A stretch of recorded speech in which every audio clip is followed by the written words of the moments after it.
to all of you. My name is Dr. Jolly Rajat. My name is Dr. Jolly. Lower plants with you all. I will be doing the unit lower plants with you all. And I hope you guys are both the batches. I assume it was S3 and SBL30. We are going to talk about lower plants. Do you have any idea about this topic? Anyone, anybody? That what are lower plants? Anyone? I don't think so. You must not be having that much idea, because I know in the high school they are not teaching about lower plants. It is only introduced when you are coming to the university. Okay, so it's a very interesting topic, lower plants. And you see, you must be knowing about plants, and you are also seeing plants around you. Yeah, you see the plants around you, and you must be studying about the plants. Plants you see as a stem, roots, leaves, branches. Yeah. So those plants we say as higher plants, and these ones are the lower plants, which actually embark the course of evolution of the plants. So these plants, they are not classified with a stem, root, branches. No, they are just like a small thallus body. So you see, so we classify plants this way. First is the flowering plant, the plants which flower.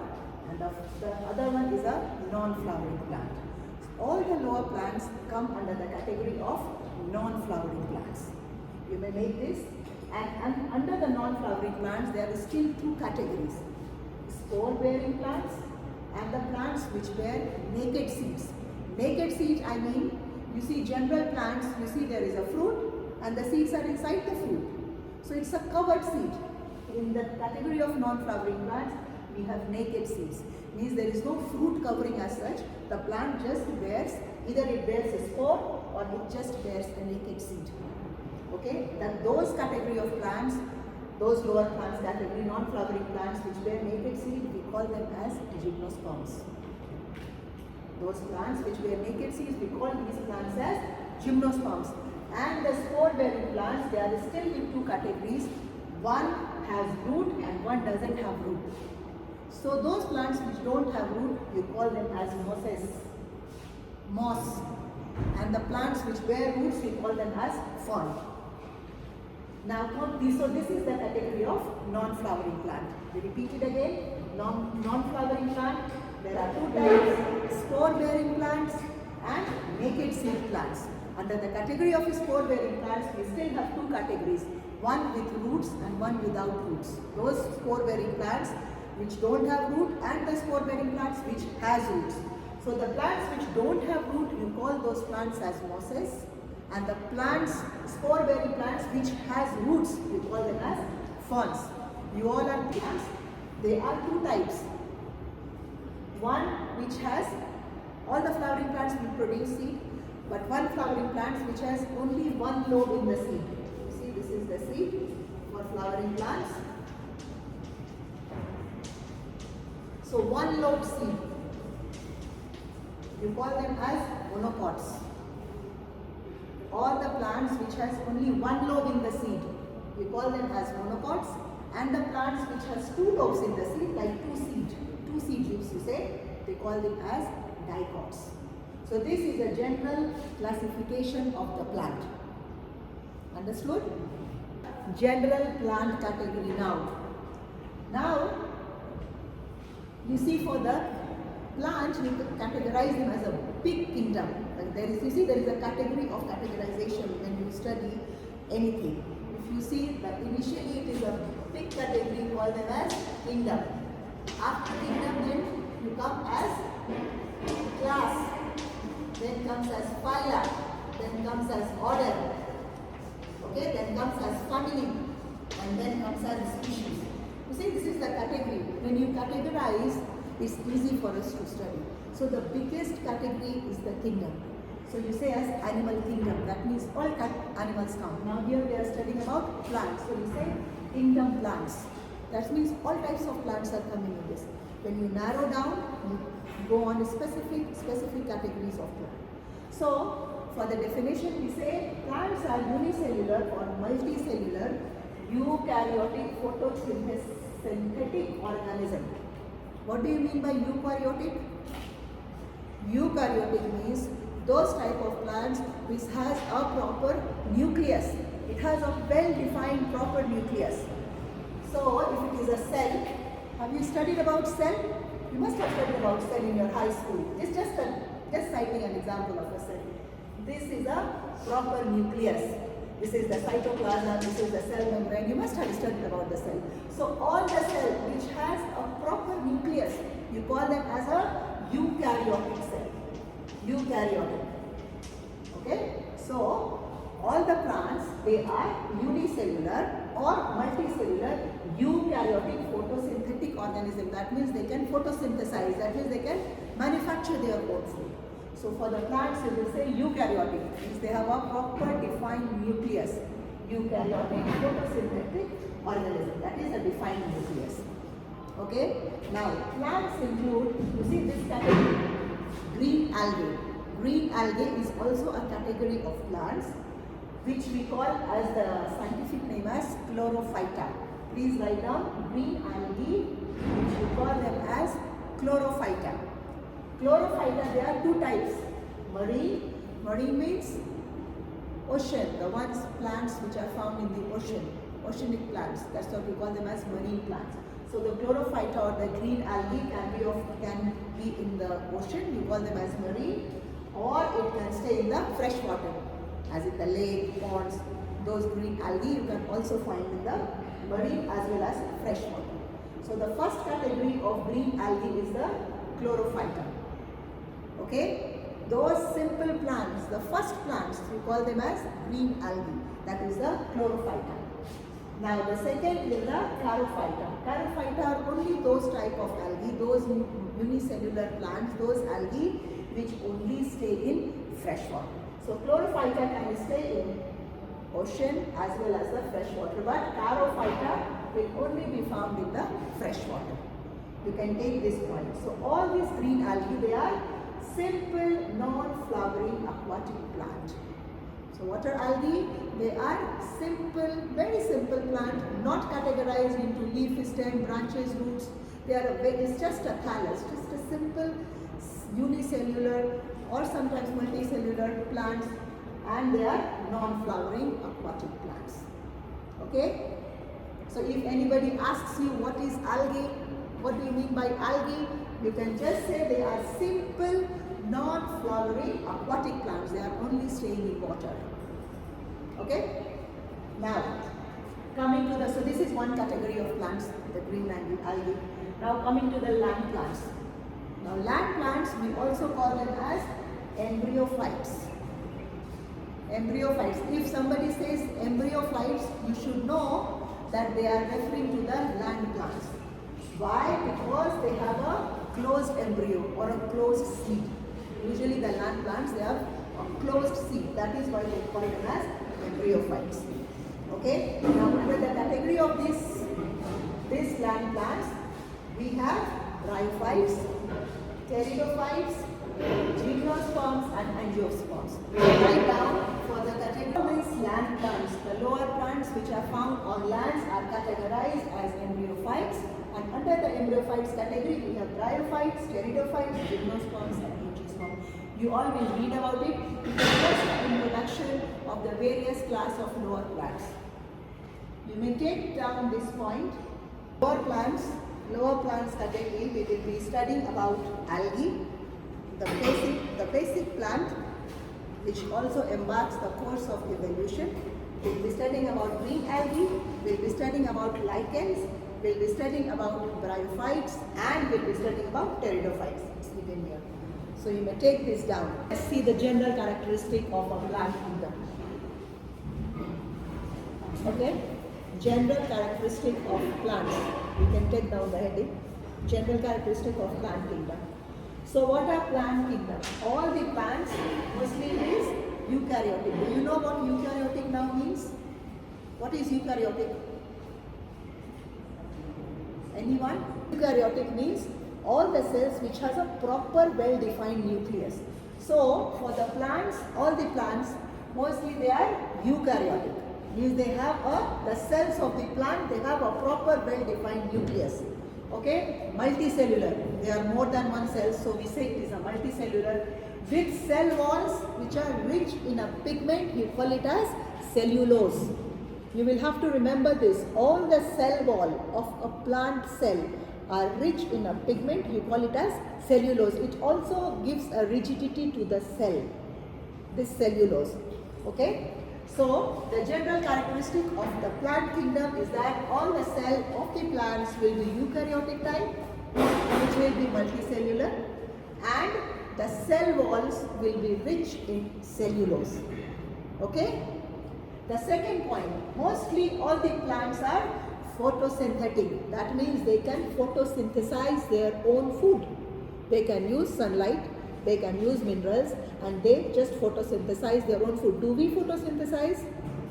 Do we photosynthesize? Do we create our own food? No. None of the animals we create our own food. We all are dependent on the plants. So because they photosynthesize and they manufacture their own food. So the second characteristic of a plant kingdom is they are mostly photosynthetic.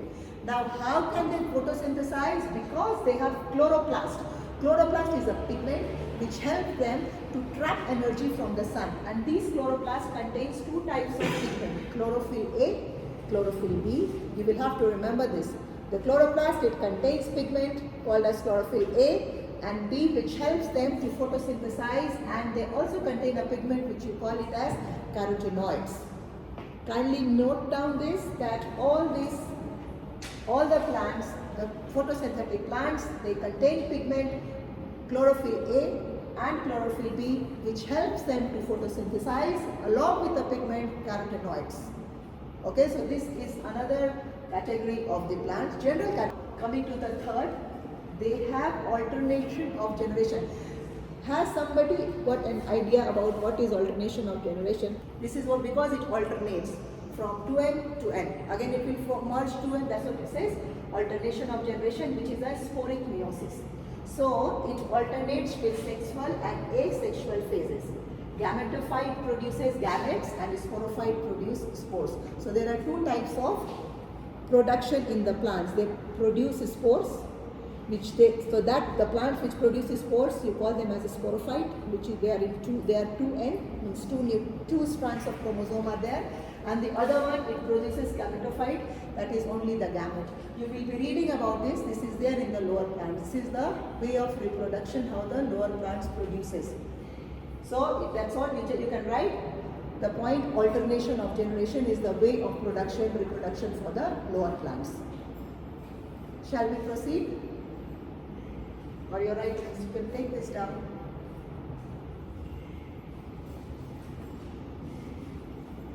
Okay, so the next point is they dominate nearly all terrestrial communities. Lower plants you will find in mostly everywhere, all the land communities, whether it is the equatorial region, whether it is the tropical region, you will find it everywhere, lower plants. Only in the tundra regions where it is very, very cold and the climate is too adverse, only in the tundra regions where majorly they are very seldomly found. So for their growth, you are right, it is dominating in all terrestrial communities. All these plants are dominating everywhere except in the tundras, and major producers are in most of these habits. They are the major producers. Plants are everywhere and they are the producer level. Yeah, if you see in the ecosystem, plants are categorized as the producer. So that is why it says they are the major producer in most of these habits. Okay. Next point coming for the plant kingdom is it is a source of food. It is the source of food for everybody. Yeah, for the animals, everywhere. So it's a big source of food. It is also a source of shelter. You take shelter in the shade of the plants, or people use the timber of the plant to construct house. So it is a source of food, shelter, clothing. You know that we also get the threads of the clothes from the plants, a source of clothing, and much of the atmospheric oxygen is gotten by plants, because the plants are the one to photosynthesize, so they release oxygen to the atmosphere. So you may write here as one of the characteristics that it is a source of food, shelter, clothing, and much of the atmospheric oxygen. Groups of plants. in the plant kingdom, we have two types of plant, two groups of plant. One is the non-vascular plants, means they are non-flowering plants. They don't have vascular tissues. Vascular means flowering. You see, if you go in the higher plant category and if you do a cross section, you will find a tissue, we call it as vascular tissue. Those tissues are responsible for the flowering of the plant. They help in the conduction. They have different types of further tissue. If you study xylem, phloem, calyum, they have it. But the lower plants, they don't have any tissues like that. So they are non-vascular plants. Yeah. So there are two types of plants. Plants which don't have vascular tissues like the lower plants, and the ones like higher plants which has vascular tissue. So non-vascular plants, or you call them as A grade. All non-vascular plants, you can write in bracket, you call them as A grade. And the vascular plants, you call them as A clade. You call this as vascular is A grade. And the vascular plants, the non-vascular plants A grade, and the vascular plants, you call them as A clade. Okay? Then further, vascular plants are divided into two categories. One which produce seed and one which do not produce seed.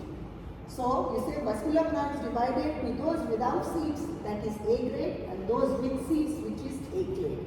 So that's why these are the two categories of identification of the plant. You can take down this point, please. We'll be discussing about an eukaryotic cell. Okay, a cell which has a proper nucleus, we say a eukaryotic cell. So what are the major characteristic features of a eukaryotic cell? If you want, you may draw it. So all the eukaryotic cells, it has a cell membrane. See, this is a membrane which binds all the organelles of the cell, yeah, inside the cell. It keeps all the parts of the cell together. That's what you call them as cell membrane. Okay.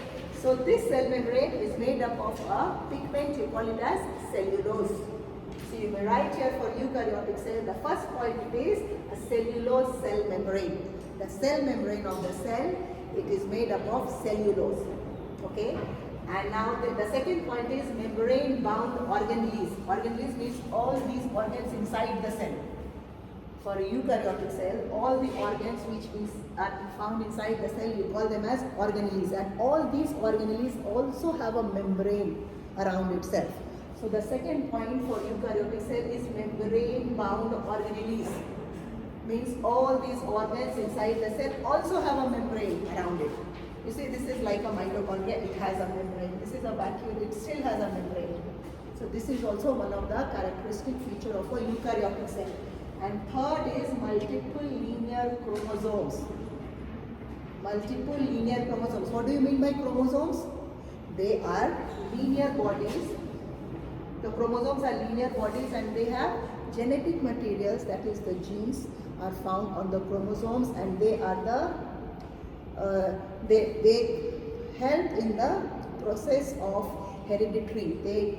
How do you inherit from your parents? Similarly, like you have some characters from your parents, yeah? So this is because of the genes. The genes are present on the chromosomes.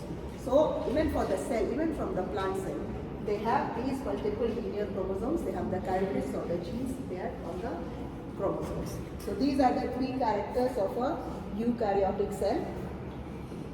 It has a cellulose. Plants are classified by, there are three types of classification of the plant. First is the general body part of the plant. If you go in, now you guys will be studying more, you will be going in for further classification of the plants. You have to take out certain features. What are the major features? The first is you just seeing the body part of the plant. How do you classify? So for the body part, you say if the plant's body is differentiated into root, stems and leaf, that is a way of classification of the body part of the plant. Now if they are differentiated into root, stem and leaf, they are still categorized into three categories: a thallophyta, bryophyta and pteridophyta, if you are coming to the lower plants category. So you can write differentiation of the plant on the basis of its body part. You have three categories: thallophyta, bryophyta and pteridophyta. Yeah, so in lower plants, the first category of differentiation, you will see the body part of the plant and you can categorize, okay, this comes into this category of lower plants. So first is the body part. Second is the reproductive organs. So mostly if you see a lower plant, mostly the reproductive organs, they are hidden, some of the plants. And in some plants, they are also visible. So the second part will be, the second basis of classification for a lower plant will be reproductive organs are hidden or they are visible. So now you say this category, cryptogamy. Cryptogamy, all these Halophyta, Bryophyta and Endophyta, they belong to the category cryptogamy. Okay, and then there is so they are seedless plants. All the cryptogamy you may write as seedless. These cryptogamies, all these categories are seedless plants. And for the Phanerophyta or phanerogams, they are the seed plants. So this is another category of classification of the plants on the basis of the reproductive organ which they have. So this is the second category. Now here you see for the seed structure, either the seed can be a naked seed or a covered seed. Naked seed, those plants, lower plants which produce naked seed, you call them in the category of gymnosperms. And the plants which produce covered seed or the flowering plants, we call them as angiosperms. So now you know if you see a flowering plant, they are under the category of angiosperms because they produce seeds and which are covered in the fruit. But if you see for gymnosperms like ferns, I will show you, you will be sure, they don't have a covered seed. They are producing naked seeds here in gymnosperms category. So this is a way of classification on the basis of the reproductive organs of the lower plants. Third category is special transport tissue, vascular or non-vascular. For both the plant category, whether it is vascular plants, flowering plants or non-vascular plants, the category of classification will also be on the basis of the transporting tissue which these plants bear. Okay, so these are the three categories of classification of a plant. Is that okay? Let's read about non-vascular plants. Those plants which do not produce flowers, they are called as non-vascular plants. Take note of this. So, how will the non-vascular plants absorb water? It doesn't have a root as such. So they will absorb water through their outer tissue. All the non-vascular plants, they will absorb water through their outer tissue. Like if this is suppose this is the body of the plant, it will just absorb water through these tissues here. It will just absorb water this way. Okay, so it absorbs water through their outer tissue. And the example of these non-vascular plants are bryophytes. Bryophytes is a class of plants. They are non-flowering plants. Yeah, they don't have a vascular tissue inside them. So they just absorb water through their tissues here. The example of this plant is bryophyte, and the name of a bryophytic plant we say as mosses. You will be shown. I will be showing you in the practical how mosses look, how those type of plant look. So for the bryophytes, you can write for these mosses, you can write they depend on the surrounding area to provide the moisture. You see, they don't have the root, but the moisture or the humidity of the air, it helps them, it supplements them with the moisture. Okay? So the first point is that they depend, all these bryophytes, they depend on the surrounding area to provide the moisture which is required by the plant. Okay? Then they, as we discussed, that there is no roots, there is no fruits, there is no seed. So how will they reproduce? They are not reproducing by seed, rather they have spores inside the plant. So they reproduce with the help of spores. And you will be shown how the plants are producing these spores.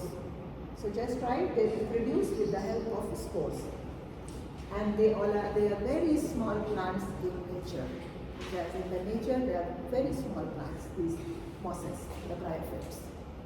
Is that okay? So coming to the vascular plants. Okay, the ones which produce water, which produce flowers, those vascular plants. So the first point, now these vascular plants, they have root, stem, leaves. So they will absorb water through their root tubes or even through the leaf veins. You know, the leaf veins also, some of the plants, they absorb water. You know this process of gradation. Sometimes you will read, you know, at the tip of the leaf also you will see small, small water droplets. Sometimes they just secrete some water. So, as in why I said, because sometimes they also absorb water through the leaf veins. So, you can write for the vascular plant, it absorbs water through root tubes, through the root is absorbed, and also through the leaf veins. It absorbs water. Then in the vascular plants, the transporting function, how will the water be or the mineral salts be transported from one part of the plant to other. So they have specialized tissues which helps them in transportation. So the transporting function of these vascular plants are done through xylem and phloem. Okay? For example, in the lower plants category, you will say, for example, ferns, dandelions and trees. Ferns are those categories, they are still in the lower plants, but they are towards the end when they shift to the higher plants. So they are found on land, those ones. They have still developed already roots. So that's what we have taken example. And if they have roots, they also have xylem and phloem, the conducting tissues. So that's what we have taken an example of ferns, dandelions and other trees. So now ferns comes under the division Pteridophyta. Pteridophyta is the category of lower plants whereby the ferns are comes into this category. So all these ferns, they have a system of tubes from the root to the leaves. All the fern plants, if you see the fern plant, they are not big plants like these higher plants. They are just rather somewhat like this, you see. These are the leaves. But there is root system here. So they have a system of tube from root to the leaf. So there is a tube system inside from the root to the leaf that transport water and nutrient to the plant. Then their vascular tubes allows them to grow taller than the bryophytes. Bryophytes will still be small, but because they have a vascular tube system here inside this plant, that is the reason it grows taller compared to the bryophytes. So their vascular tubes allow them to grow taller than the bryophytes, but the reproduction is still through the process of spores. They do not have any fruit or seeds as in the source of reproduction. They will still produce through spores. If you just say about lower plants, what do you say? They are relatively simple or they have quite primitive characteristics. See, as they develop, you come to the higher plant category, or they are found on the land and all, but these lower plants are very simple plants and they have very primitive type of characters, old characters. That's what they say, they mark a course of evolution if you study about the lower plants. So the first characters of a lower plant, if you are asked, what are the characters, you can just say they are relatively simple plants and they have very primitive characteristics into them. Then, as a group, they were called as cryptogams. All the lower plants, traditionally they were called as cryptogams because their reproduction was hidden. That means they didn't have any fruit, they didn't have any seed, so they had a hidden system of reproduction initially, so they were named as cryptogams. Please take this now down as well. As a group, traditionally they were called as cryptogams. Now in the lower plant category, we have these type of plants. So they contain plants of the category of Pteridophyta, plants of bryophytes, which is mosses and the liverworts. Then we have also plants of the category of lichens and green algae. So all these type of plants, they come under the category of lower plants, which you will be taught in detail. Just write down. The lower plant, it contains pteridophytes, bryophytes, lichens and algae. These are the category of lower plants. And initially, fungi was taken under the category of lower plants, but now it has been found into their own, developed as their own kingdom.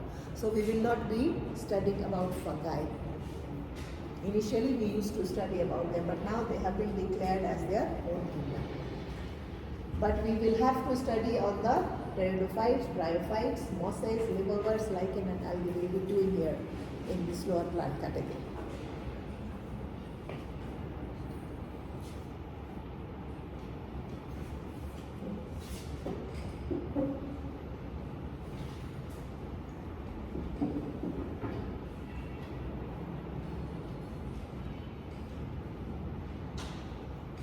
There is a table, I will just be showing to you all.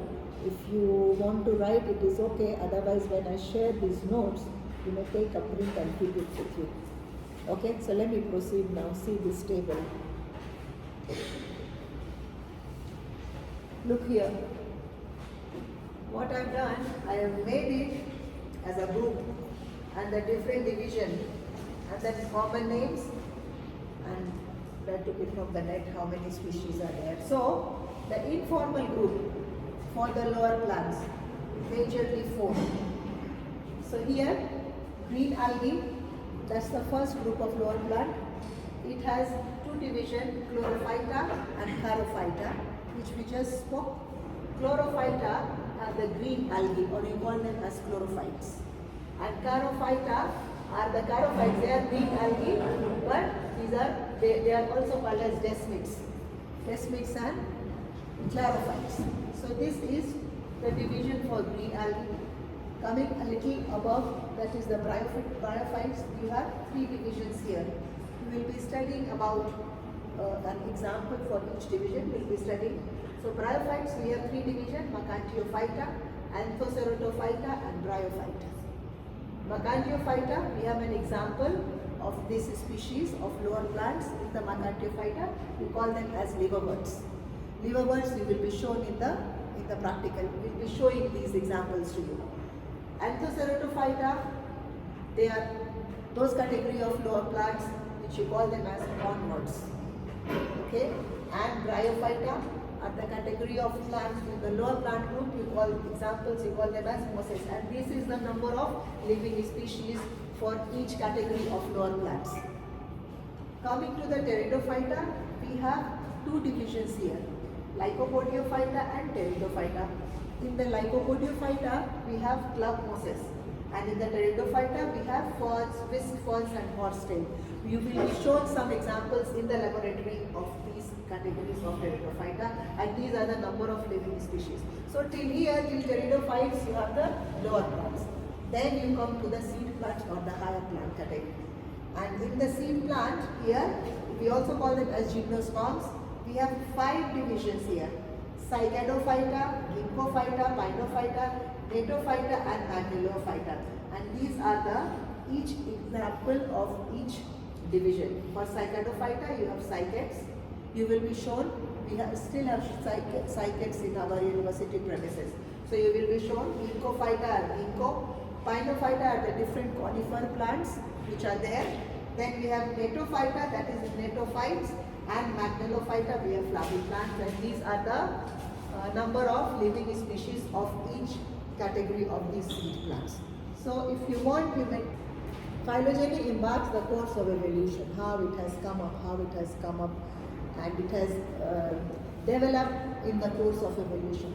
So plantae, also called as Viridophyta. For the plant kingdom or plantae, you also call them as Viridophyta or Viridoplantae.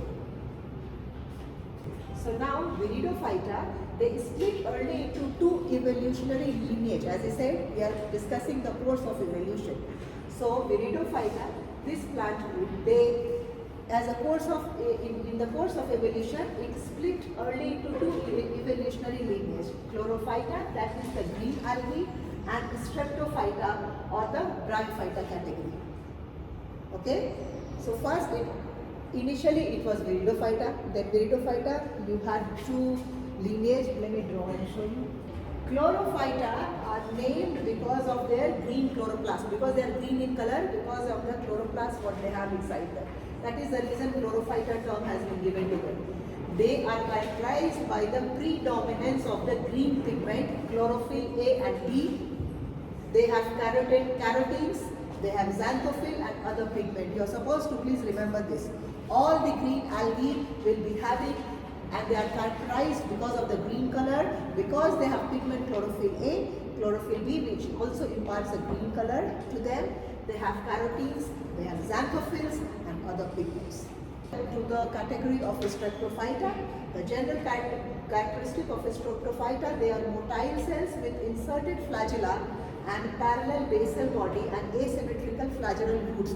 You see all these Streptophyta, these type of plants, they have they are motile cells. Means the cells can move because they have a small flagella inserted to their body, inserted to the surface of the body. So they have a small flagella here, and they have asymmetrical flagellar roots. So these roots are there, but they are like a flagella type of roots. So we call them as flagellar roots, which helps them to move, which they can move. So this is the characteristics of Streptophyta. This is another chart, another way to show the phylogeny. In this chart, you see how they have done it. They have categorized. See, this is Viridoplantae, that is all the plants here. The way which this is another way of presentation. This one, the green one, they said as Chlorophyta. This, whatever I am showing, is the phylogeny tree. Means the course of evolution, how the plants evolve from that small, the lower plant category to their higher plant. So this is another phylogeny tree. Here it shows green algae are the base of Viridophyta. Viridophyta means green plants. So this tree shows that green algae are the base of evolution of the plants. So according to this, I don't know whether you can see this or not. These three are the chlorophytes. It writes here Viridophyta, that is the green plants. It has been categorized here as chlorophytes, the three category of Chlorophyta. Then here it is Streptophyta. All these plants, these names what you are seeing are the different divisions of Streptophyta here. So all this comes under green algae. And after this it comes to the Embryophyta or the land plants. And these are the different categories of the land plants. So this is also a way to show the phylogeny. Let's talk about Streptophyta. Write down this is Streptophyta. Streptophyta, it occurs between the base of Chlorophyta and Embryophyta. They are called as Charophyta. Write this. Streptophyta occurs on the base of Chlorophyta and Embryophyta. They are called as Charophyta. So what are the key adaptations of Streptophyta? What is the main characteristics of this group of Streptophyta? So all these Streptophyta, they have cuticle and sporopollenin. Sporopollenin is a pigment which prevents desiccation. It's like a cuticle which doesn't let the water to go down, to precipitate down. So it's cuticle and sporopollenin. It prevents desiccation. Then this Streptophyta, they have stomata to facilitate the gaseous exchange in the plant. The Streptophyta category of plants, they have stomata. Then they have flavonoids. There's a chemical called as flavonoids which helps them to protect against the UV radiation. You see, this is another way of description of different categories of the plant here. So, you see, coming to the land plants, you see for the Charophycine or Charophyta, they are mostly aquatic. They are mostly in the marine or the fresh water. But as you come to the bryophyte category of lower plants, slowly they start coming towards the land. Yes, they stay in water, but they also slowly, as a course of evolution, they start coming towards land. So these bryophyta, they all are still non-muscular plants. So you may write for bryophyta, three categories: liverwort, hornwort, and moss. These are the three categories of bryophytic lower plants. Okay. For the Charophyta, you just write as the individual one separate name here because it stays in water only. For bryophytes, you will write three categories here: liverwort, hornwort, and mosses. Now coming here to the vascular plants. For the vascular plants, there are seedless vascular plants and seed plants. So for the seedless vascular plants, which comes under the pteridophytic category, you have Lycophyta and Pteridophyta. Write down these two categories. For the Lycophyta, the examples are mosses or quillworts. They are the examples of Lycophyta. For the pteridophyta, you have ferns or horsetail or whisk fern. They are the categories of pteridophyta. Till here they are non-vascular, they are non-flowering plants. But they are vascular, they have seeds, but they are non-covered seeds. They are just like a spores. That is why they are categorized into vascular, but they are seedless vascular plants. You can write it. Lycophytes and pteridophytes are seedless vascular plants. And then you come to the seed plants, in which you have two categories. One is the gymnosperms, which bears spores. They don't bear flowers. And one is the angiosperms, which bear flowers. So these are the basic categories of the different type of land plants. We call them as chlorophyta. As you know, the name only suggests the green color. That is the reason we call them as chlorophyta. So this is, you see, an example of green algae. You call that name as Chlamydomonas. Chlamydomonas, we can write down. It is a type of green algae, or you can see the way it looks. These are very simple unicellular plants. So this looks this way. There is a green algae, we call it as Acetabularia. I have just taken some of the picture and alba. Some of the picture of the green algae. So we call them as chlorophyta. Just like examples, Chlamydomonas, just for you to remember the name. When you are being shown in the practical lessons, at least you know. Chlamydomonas, alba, Acetabularia, and these are the base of the plant phylogen of chlorophyta here. So for the chlorophyta, it is mostly fresh water.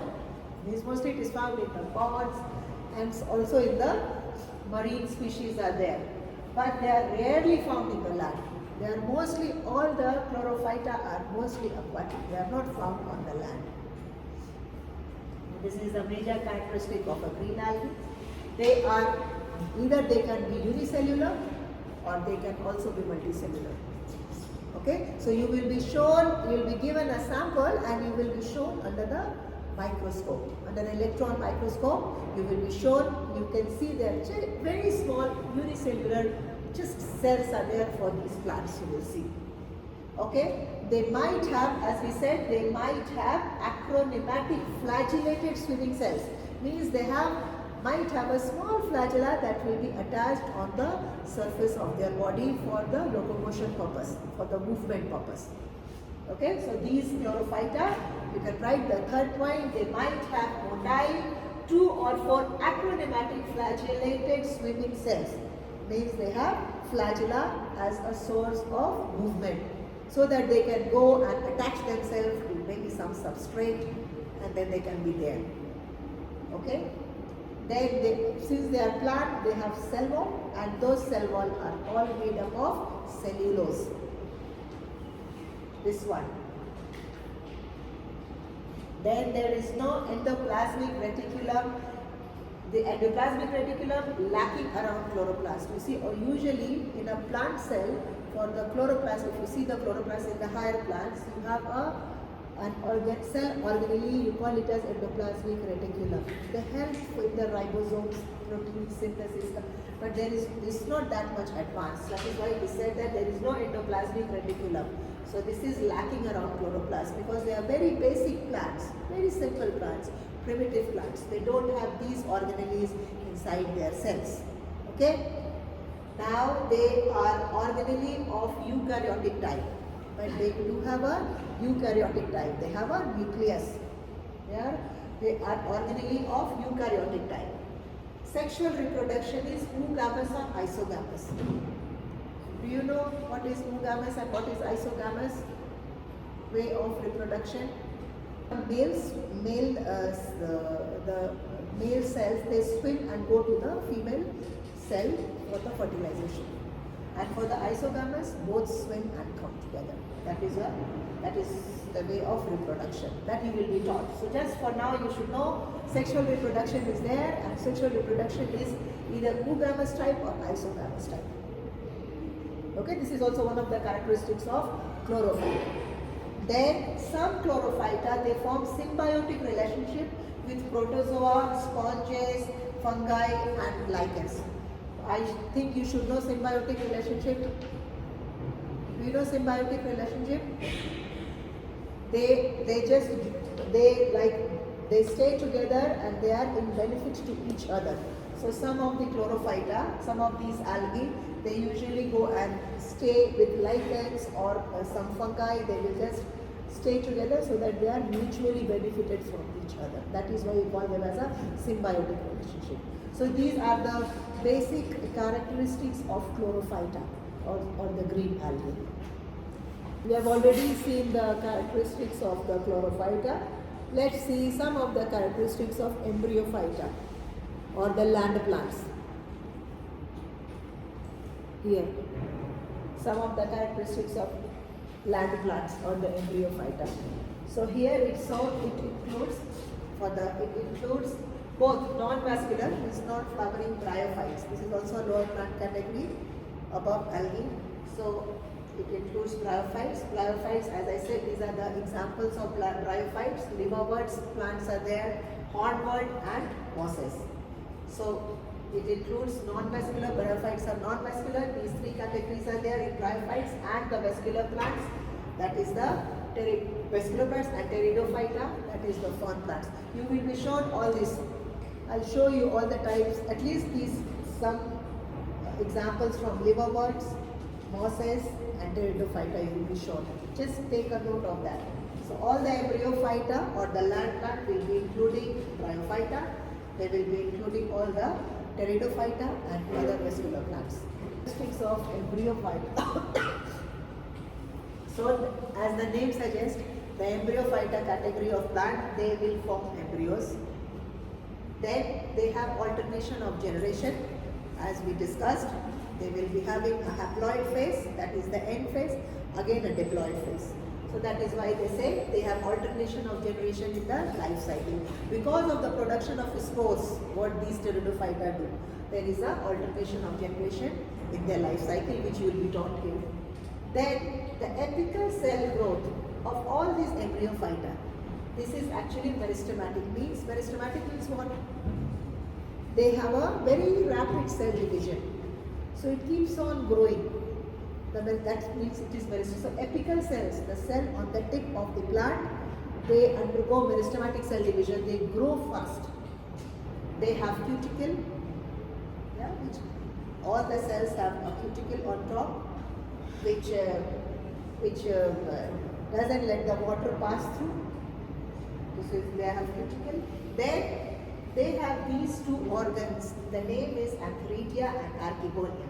These are the male and the female gametophyte organs. You will be taught about this. So all these fawns and all, they have antheridia and archegonia as their male and female gametophytic reproductive type of organ. This one. And all the embryophyta, they are differentiated into stem and leaves. And in case of the vascular plants like ferns and all, they have some two roots also. They have, in this category, they start forming roots. Embryophyta are all on the land. So how does it differ from algae? The first difference, they have sterile tissue within the reproductive organs. All the embryophyta, they have some sterile tissues in their reproductive organ, which the algae they don't have. Just some of the differentiation between the embryophyta and algae. Then they have enlarged central vacuole to maintain the plant rigidity. You know, in the cell, if the cell organelles, there are vacuoles. We had just shown that cell, but I can draw it for you all. Look here. Look, like suppose this is a cell, and these are the cell organelles, nucleus and all this mitochondria. This is a large vacuole. This is what they say. Vacuole. Because of the vacuole, it provides rigidity to the cell, strength to the cell. That is why they say for the embryophyta they have enlarged central vacuole to maintain the plant's rigidity. It provides rigidity to the cell, this large vacuole. Then all this embryophyta, how is it different from algae? The third point is that they lack flagella. Algae, they have flagella, which helps them to move inside the water. But the embryophyte, they do not have any flagella. So they lack flagella and centrioles, except in the certain gametes they have the centriole. Centriole is here it is a part inside the cell. So they lack centriole. And mostly embryophyta are adapted for life on land. So it is a evolution. All the algae they are mostly in the water. But as you come to embryophyta, they have developed features which help them to adapt their life on land. That is why they say they are adapted for life on land. So these are the difference between a embryophyta to a algae. In case in the exam, we are just finishing. We'll just see the characters of bryophyte and pteridophyte also. Let me proceed. Okay, so see, these are the bryophytes. Even from bryophyte, they do start coming and developing on the land. So they come under as basal embryophyte. So for the bryophyte, you may include these names. These are the different examples of bryophytic plants. Liverworts, which will be shown in the lab. Next class probably, hornwort and moss. So you see here, so for the bryophyte, this is the liverwort, hornwort and then moss, and then they develop as the embryophyte. So here you say it is there is apical meristem here, sporophyte, they have stomata, and the bryophytes are, as you see the phylogeny, on the phylogeny they are at the base of embryophytes. So from bryophytes, then embryophytes category of plant emerges. So they may ask you what is the base of embryophytes.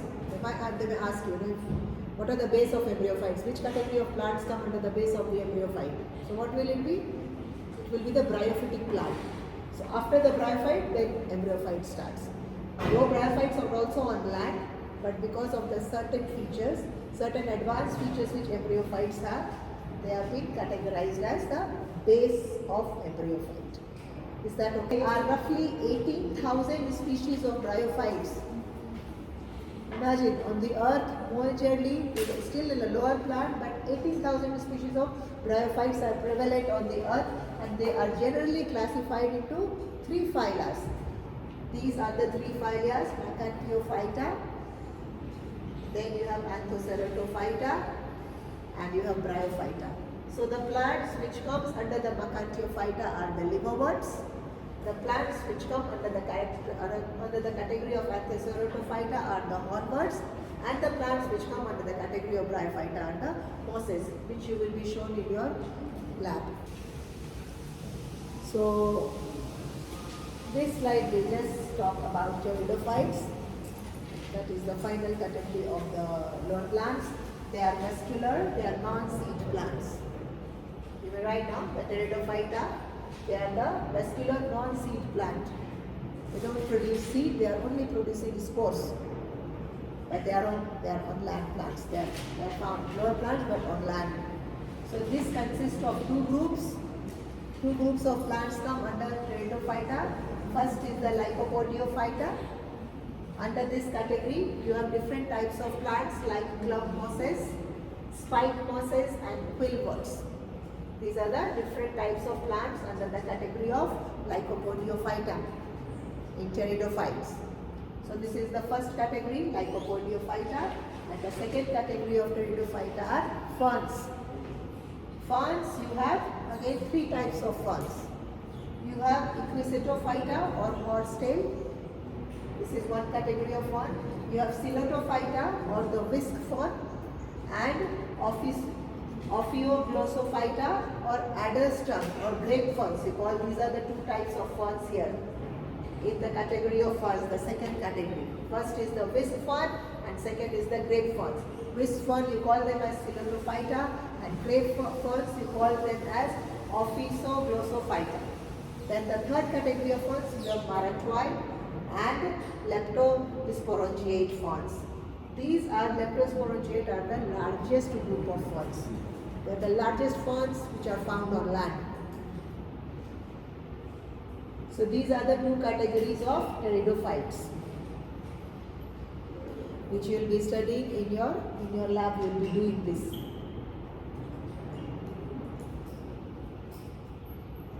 You can take a note of this please and see if you are able to remember the names at least for the various categories of the lower plant groups. I know these names are new to you all.